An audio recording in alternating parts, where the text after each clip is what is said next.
Donc merci à tous les 4. Moi, j'ai au minimum une question à vous poser à chacun, mais comme je suis bavarde, je vais, commencer par demander dans le public s'il y a des questions pour vos communications.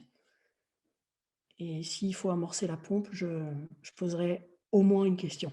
Bon, alors s'il n'y a pas de questions, je m'empresse de récupérer le micro. Alors j'ai d'abord deux questions pour Julien. À propos de Bottom Poetry, je voudrais savoir, donc là on voit bien qu'il y a un discours collectif, et je voudrais savoir si ça correspond à une réflexion sur, c'est comme c'est un projet donc collectif, donc une octorialité, un discours collectif, et je veux savoir s'il y a une réflexion commune sur une octorialité collective, et est-ce que du coup ça fait bouger les frontières de ce qu'est qu'un auteur, de l'octorialité en général. Et la deuxième question, autour de l'idée de performance, je voudrais savoir si il y a une réflexion théorique autour de ce que sont les frontières actuelles de la littérature, en l'occurrence la littérature qui dépasse le seul cadre, le seul espace du livre. Merci beaucoup Caroline pour ces questions. Je vais d'abord répondre à la deuxième. Je pense que le simple fait que Button Poetry investisse euh, énormément de canaux auxquels on a très facilement accès, donc les réseaux sociaux, et donc se produisent sur scène, déjà le parti pris, en fait, si vous voulez, le parti pris est déjà une reconsidération en fait comment on appellerait ça, du médium de la performance, en quelque sorte. Il s'agit plus simplement voilà, d'être un Ginsberg. Si vous voulez, ça va un peu au-delà du spoken word. Il ne s'agit plus simplement d'être un Ginsberg, mais il s'agit vraiment de faire entendre les voix à un public qui ne va pas forcément assister à la performance au moment où elle est faite. D'accord. Donc je pense il y a vraiment une volonté, il me semble, une volonté d'étendre l'accessibilité à la performance. Et je ne sais pas si j'ai répondu à votre question, en tout cas c'est un début de réponse. C'était pas tout à fait le sens de ma question, mais il se Pardon, peut que je ne sois pas excusez-moi. claire. J'ai le secret des questions alambiquées. Bon, alors, je vais la reformuler. Hmm. C'est si ces gens mènent une réflexion théorique sur la notion de frontière de la littérature pour savoir si, du coup, ça les fait remettre en question l'idée que la littérature, elle est enfermée à l'intérieur des frontières étroites de l'objet livre, ou si on se rend compte que la littérature déborde et qu'elle peut être hors le livre et même voire hors le texte. Alors, d'un point de vue, comment dire, de réflexion théorique, il ne me semble pas qu'il y ait de réflexion théorique collective à ce sujet. Ce qui répond d'ailleurs en partie à votre première question sur l'autoralité collective. Il me semble que c'est quand même enfin, j'appelle ça un collectif pour aller plus rapidement, mais disons que si vous voulez, ce sont des invitations pour différents performeurs. Oh, je ne sais pas si au sein même de leur collectif, il y a une autoralité euh, collective, unie, revendiquée. Nous, on peut le voir comme ça. Enfin, en tout cas, moi, je peux le voir comme ça, si vous voulez. Je ne sais pas si elle a été formulée comme telle. Mais enfin, quand on voit, si vous voulez, les différents domaines qui sont abordés, on voit bien en fait qu'il y a déjà une sorte comment je pourrais dire, de, de rassemblement idéologique assez fort, vous voyez. Et de là, en fait, on peut en déduire une notoriété commune, je pense. Mais pour revenir réfléchir à la performance, donc si jamais comprends votre question, qui pense la littérature à la fois donc, dans ces cadres, mais en dehors de ces cadres, là encore une fois, il faudrait, si vous voulez, aller voir individuellement, ce que je n'ai pas fait malheureusement, mais aller voir individuellement les autres écrits de chaque performeur, en quelque sorte, et les mettre en commun. Là, vraiment, je vous ai proposé seulement une lecture de la performance telle qu'elle arrive, mais il faudrait aller voir en fait tout ce qu'il y a en amont pour éventuellement évaluer une production théorique. Mais je me pencherai bien volontiers voilà, sur la question, bien entendu. Alors après, Julia, tu as voulu évoquer la réception, et de ces textes. Et puis, tu as dit que tu n'aurais pas le temps. Donc, moi, c'est tout. La question de la réception, ça me passionne. Donc, j'aimerais bien que tu nous dises un peu comment ces textes étaient reçus. Et puis, d'autre part, alors ça, c'est moi qui fais une synthèse je crois que c'est à peu près ta deuxième partie. Tu as parlé de négociation thématique. Et j'aimerais bien savoir comment elle se traduit formellement, ce qu'on écrit depuis le je, le tu, le nous, le elle, le il. Voilà, comment tout ça se traduit techniquement. Merci, merci Caroline pour ces questions.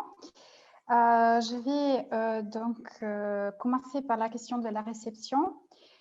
C'est une recherche, donc c'était une recherche de longue haleine, notamment dans les revues littéraires. Donc, je commençais par analyser la réception des contemporains pour voir de quelle façon donc cette réception s'est traduite dans le temps, s'est traduit en silence, absence, oubli de cette littérature. Donc, la question, c'est qu'évidemment, ces romans sont lus comme des romans de femmes.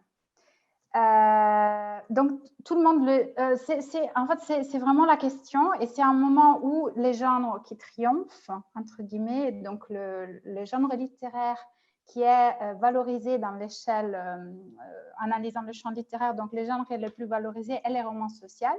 Et donc, un roman écrit par une femme est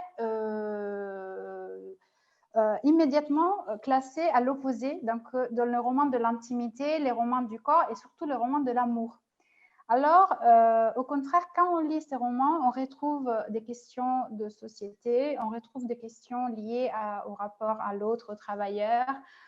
Il y a des récits formidables de vie auprès des cultivateurs de caoutchouc en Amazonie. Il y a des récits vraiment formidables. Il y a un récit d'une femme de ménage. Donc, il y a plein de questions qui n'ont rien à voir avec le code du roman romantique féminin qu'on peut imaginer, alors que, disons, ils ont été vraiment classés immédiatement dans cette catégorie de romans histoire de femmes pour les femmes.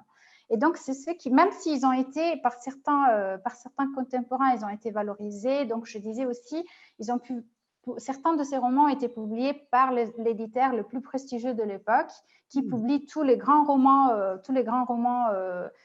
donc Georges Amado, par exemple, de l'époque. Donc, ils ont, sur le moment, bénéficié aussi du prestige de cette maison d'édition. C'était des femmes qui participaient à la vie intellectuelle, des journalistes. Donc, ils ont eu une reconnaissance sur le moment. Mais c'est la catégorie roman féminin qui a fait tout de suite ils ont plus été lus, et donc c'est devenu roman de femmes, roman féminin, et donc on l'oublie parce que c'est la grande époque du roman social au Brésil. Et aussi, la seule écrivaine qui est valorisée, Raquel de Queiroz, je l'ai citée, elle adopte elle-même une stratégie androgyne. Elle dit, elle est valorisée, elle dit elle-même, moi je suis différente des autres.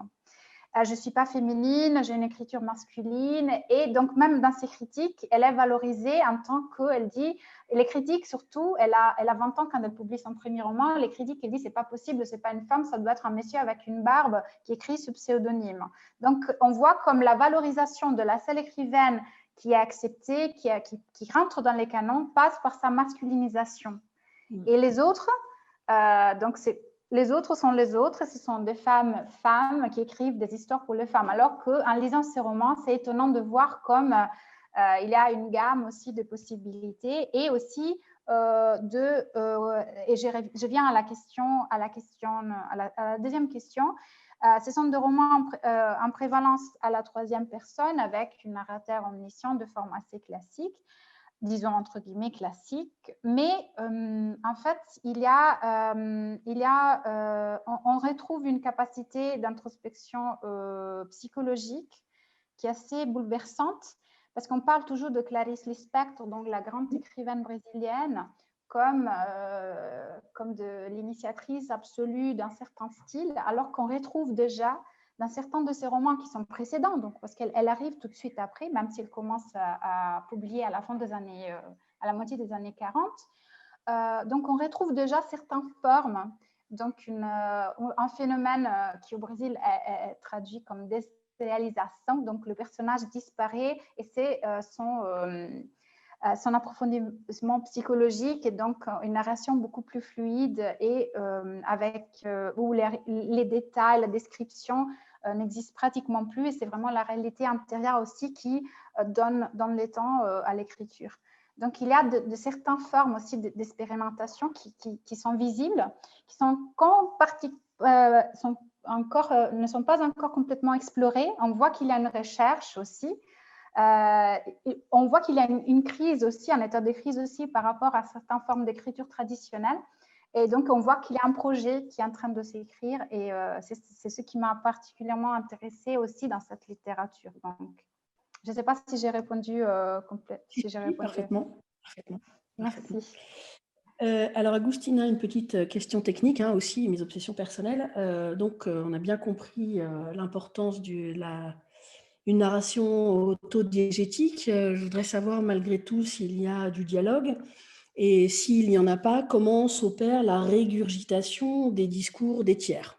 Et si, en effet, merci donc pour la question. En effet, c'est un roman entièrement écrit, donc narrado à la première personne, mais il y a des dialogues qui interrumpen, pardon pour l'interruption en espagnol, qui interrumpen le récit, donc la narration à la première personne.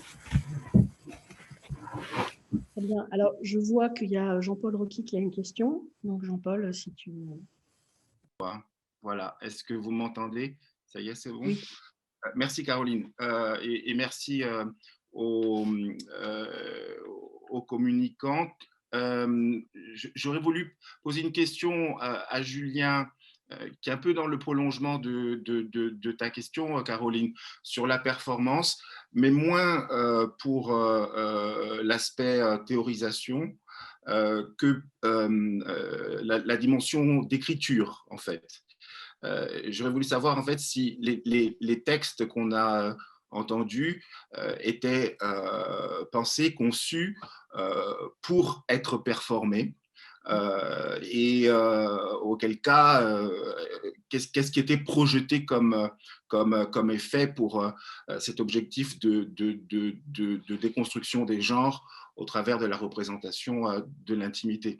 Et je pense à cet aspect des choses parce que dans le paysage contemporain de la poésie américaine, on avait récemment reçu la poétesse africaine-américaine Dawn Lundy Martin, dont les thématiques sont, dans l'association Double Change, dont les thématiques sont très proches de celles qui étaient présentées aujourd'hui dans la communication de Julien.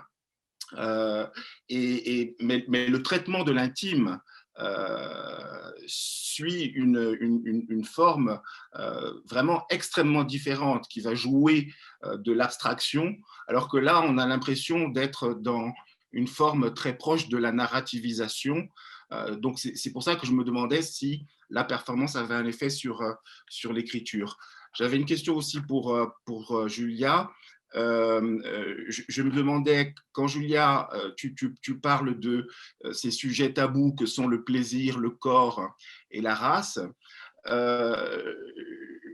j'aurais voulu en savoir un petit peu plus. Est-ce qu'ils sont tabous au point d'être absents des textes ou est-ce qu'ils sont invisibles? Parce que on peut penser par exemple aux écrivains africains-américains des années 30, 40 et gays des années 30-40 qui codifient la représentation de l'homosexualité. On peut penser aussi dans la littérature américaine classique à Kate Chopin, The Story of an Hour, qui met en scène aussi une veuve qui ouvre la fenêtre et qui regarde le monde qui vient à elle, et ça donne lieu à une naissance orgasmique. Donc, il y a quand même différentes façons de traiter cette question. Et ce n'est pas la même chose si c'est totalement absent et donc peut-être totalement refoulé chez les auteurs et culturellement, ou si c'est invisible ou donné à voir de façon codifiée.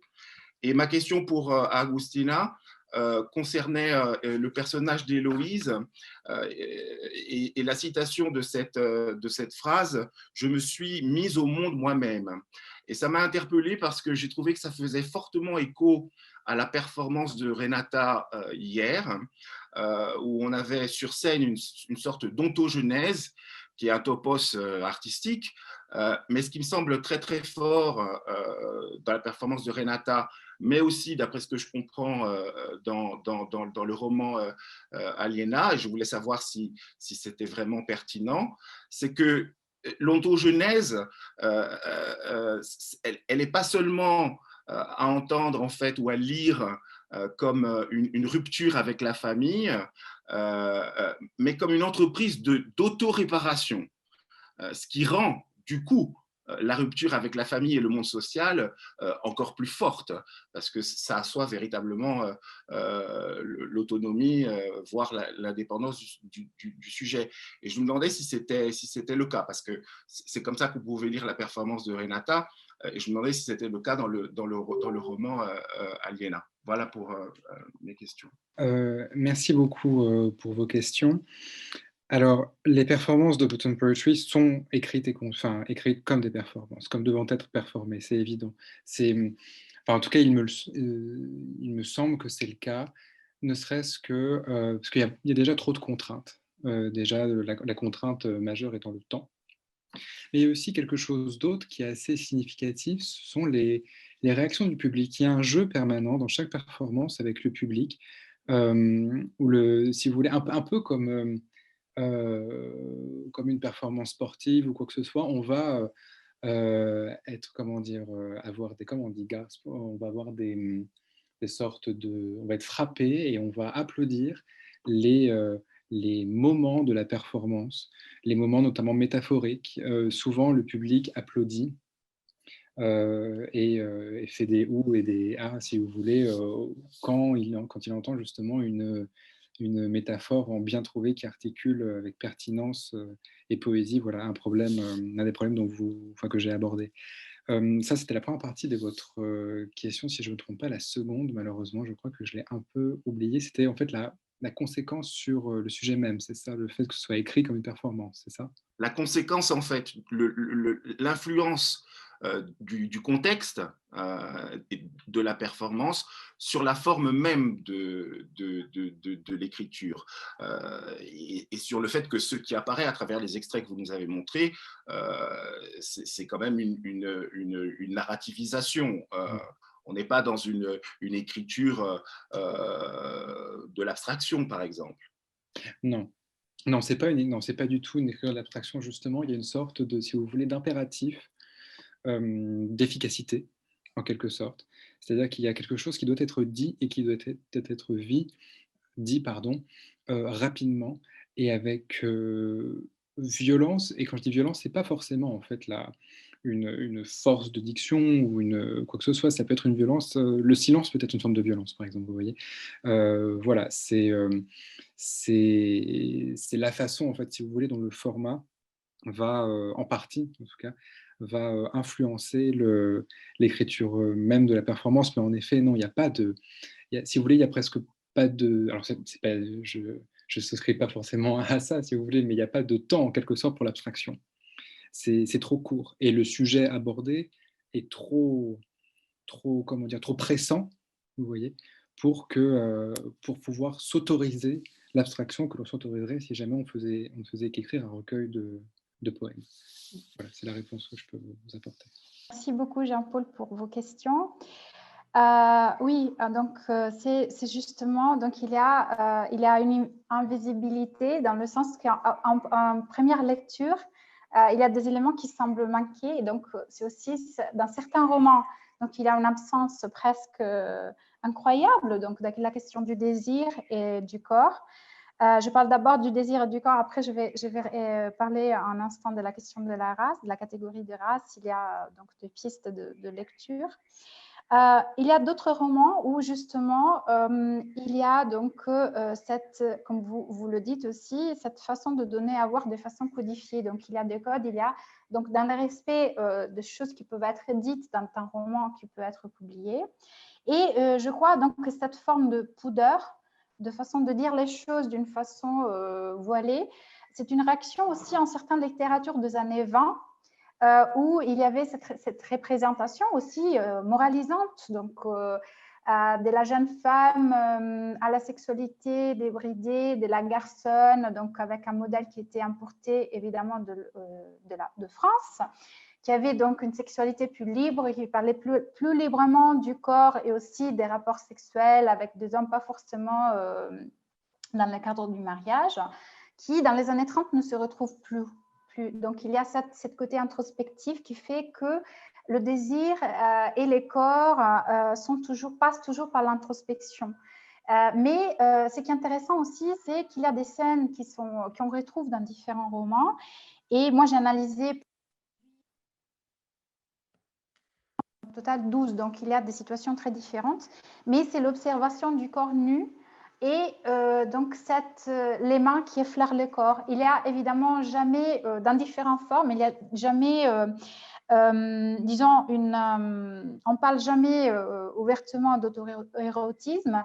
Il n'y a pas non plus, je n'ai pas retrouvé dans les romans que j'ai analysés, je n'ai pas trouvé non plus de relations homosexuelles dans le personnage, parmi les personnages. Ce sont de situations qui ne sont pas explicitées, mais il y a cette question du corps et de l'observation de son propre corps et d'écouter ses propres désirs. Ce sont des scènes très, très fortes. Il y a une scène qui peut expliquer un peu cette façon de parler de corps et des désirs, où une jeune femme, où la narration passe à la première personne. Donc, pour revenir aussi à la question de Caroline, où il y a une narration qui devient une narration à la première personne, et elle raconte cette première expérience sexuelle, donc la perte de la virginité, qui est encore si importante pour les femmes de cette époque, comme si elle la vivait de l'extérieur en fait. C'est elle-même qui s'observe en train de vivre cet acte.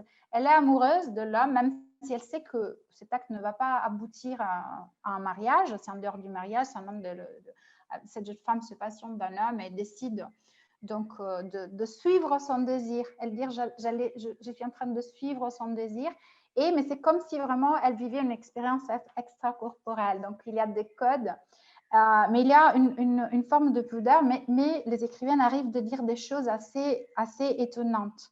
Donc, parfois, c'est cette absence qui est étonnante, mais parfois, ce sont justement de codes et des images qui passent donc par l'introspection et donc les désirs, un désir qui arrive à la peau, arrive aussi à la peau.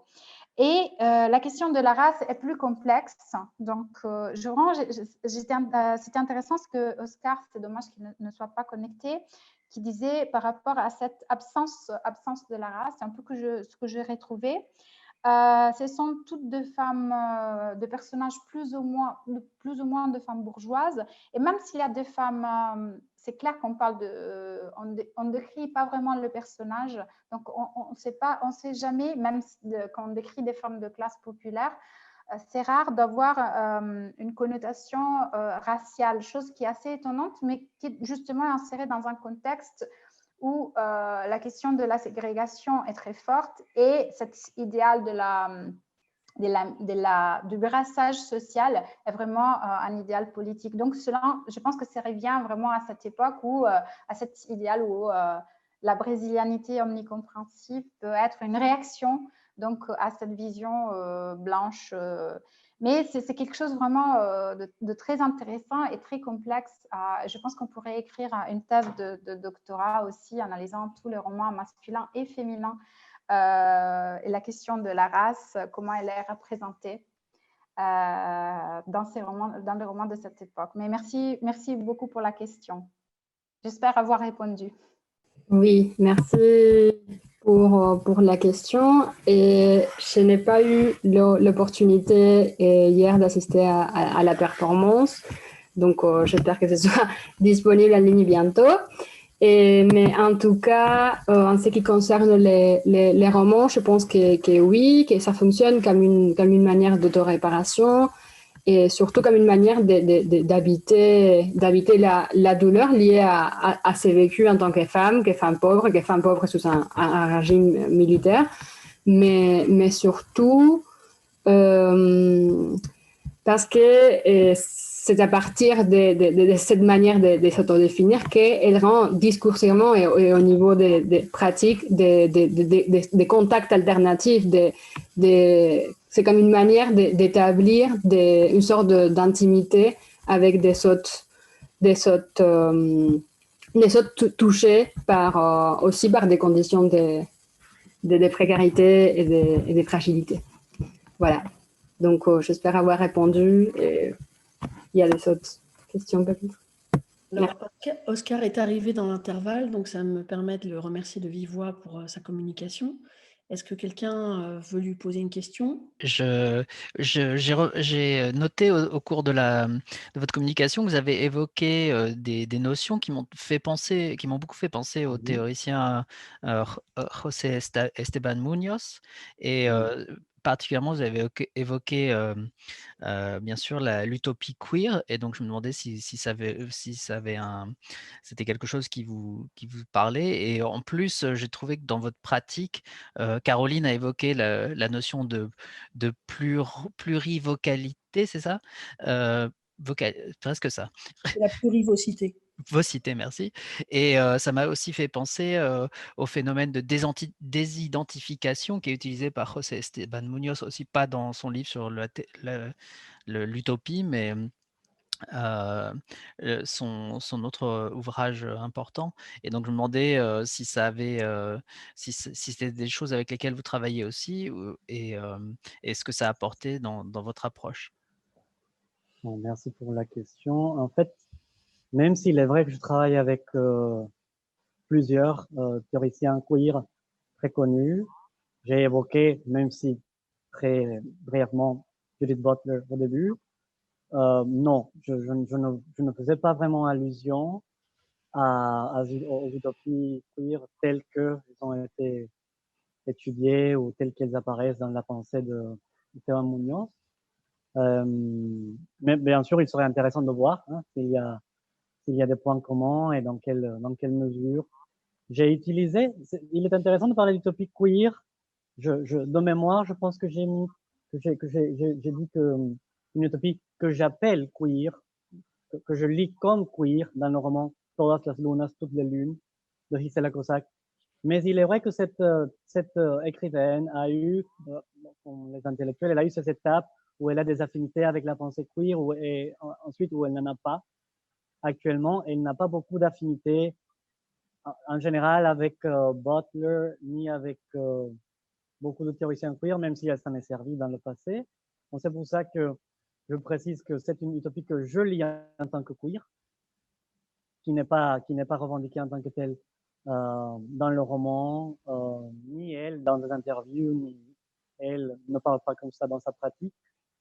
Ce n'est pas exactement les références que j'ai utilisées. Oui. C'est le propre de la désidentification, justement, c'est de pouvoir prendre l'objet et de pouvoir voilà, intervenir sur l'objet pour dire les choses simplement et le queeriser. Donc, ce n'est pas du tout contradictoire. Non, bien sûr. Je voulais juste préciser que ce n'est pas énoncé comme ça. Dans le texte, dans le récit, je n'ai pas vraiment nommé comme cela pour faire référence à Esteban Muñoz. Mais en effet, j'ai dû presque traiter le texte de la manière et avec les références qui me semblaient les plus adéquates, oui, indépendamment de l'avancée de l'auteur. Oscar, merci pour votre communication. Moi, la question elle est un peu dans le droit fil de ce que Xavier vient de vous demander au sujet de la production théorique et critique queer et de l'utopie. Vous appuyez pas mal votre démonstration sur la notion de communauté imaginaire imaginée de Benedict Anderson.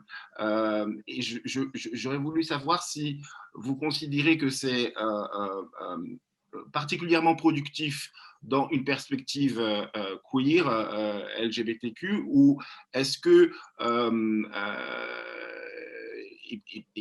et pourquoi et en fait, je pense à d'autres notions, d'autres utopies pour imaginer les nations et les communautés qui sont un peu tombées en désuétude, comme au moment de la décolonisation et dans les critiques décoloniales ou postcoloniales, la notion de communauté de destin qui était très forte et qui peut, même si elle a une dimension téléologique, recouvrir ce qui est dans la communauté imaginée, c'est-à-dire d'être ouverte et d'embrasser, de permettre aux différents sujets, quels que soient les déterminismes identitaires et culturels, d'embrasser un projet. Donc, je voulais savoir un peu votre avis sur ce point-là. Merci pour cette question.